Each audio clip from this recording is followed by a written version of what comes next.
Brad Nickel, author of Ultimate iPhone DNG, here again today, and a simple little question. Is focus more critical when you shoot in DNG? Now, a lot of people would probably conclude that focus is focus, shouldn't matter, should be the same. Well, you're wrong. You see, the issue with the JPEGs is that you can be a little bit out with the focus, especially when you're dealing with close-up subjects, and you won't really notice, because the noise reduction tends to obliterate fine textural detail. It smooths things over. It makes them look a little bit plastic. But it also means that it's quite hard to see where the critical focus point lies. And so it could be out. In other words, there's quite a little bit of fluff room here.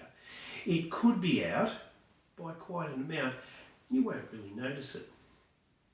But when you're shooting DNG, the fact is that you can reduce the noise reduction to 0 in many cases. And this will mean that the file maintains all of the textual and detailed information.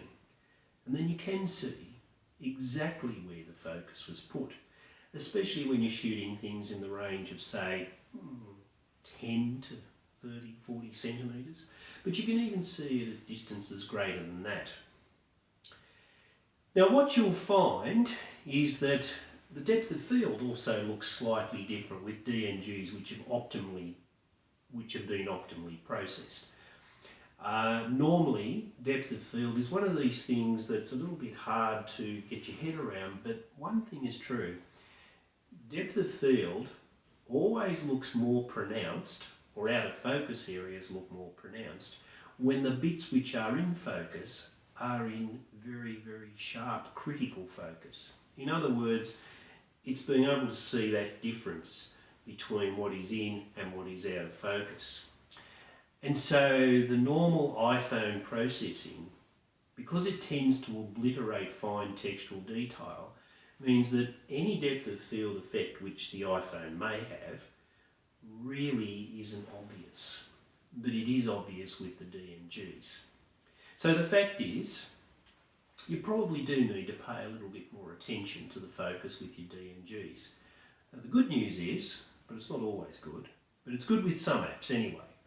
The good news is that a lot of apps will allow you to pinch to zoom in and then manually focus. So in other words, you can pinch, zoom right in on the bit that you wish to focus on, critically manually focus, and then pinch back out again and take your shot, knowing that the focus has been critically set. I use this all the time.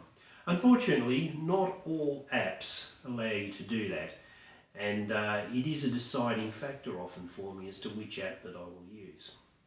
Of course, you can do this in the standard iPhone app shooting JPEG, but that's not going to help you with your DNGs.